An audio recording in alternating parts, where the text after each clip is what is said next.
नवी मुंबईच्या नेरूळमध्ये घडलेल्या एका गूढ घटनेनं प्रचंड खळबळ माजली आहे। या परिसरातील शिरवणे गाव परिसरात असलेल्या न्यू मिनी महाल लॉजमध्ये एका तरुणीचा थेट मृतदेह आढळल्यानं परिसरात सन्नाटा पसरलाय। याबाबत पोलिसांनी दिलेल्या माहितीनुसार मध्यरात्री 3 वाजण्याच्या सुमारास एक कपल या लॉजवर आलं होतं। दोघांच्याही चेहऱ्यावर मास्क होते, त्यामुळे दोघांची ओळख अद्याप स्पष्ट झालेली नाही। तसेच दोघांनीही आयडी प्रूफ म्हणून दिलेले आधार कार्ड हे देखील बनावट असल्याची माहिती मिळत आहे। पोलीस घटनास्थळी दाखल झाले असून पुढील तपास सुरू आहे। या घटनेमुळे मात्र शिरवणे ग्रामस्थांमध्ये संतापाची लाट उसळली असून लॉजमधील अवैध धंदे बंद करण्याची मागणी ग्रामस्थांनी केली आहे।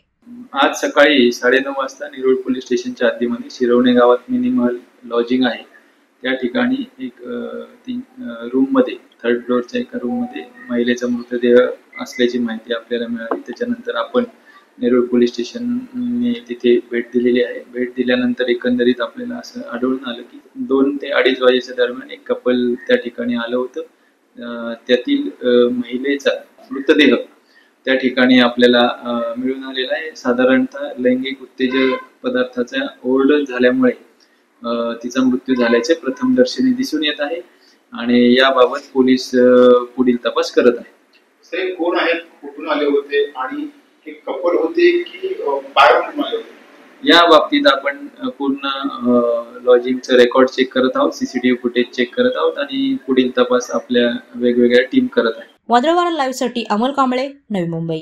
नवी मुंबई व रायगड जिल्ह्यातील ताज्या बातम्या आणि घडामोडींसाठी सबस्क्राईब करा वादळवारा लाईव्ह चॅनल आणि दाबा बेल आयकॉन।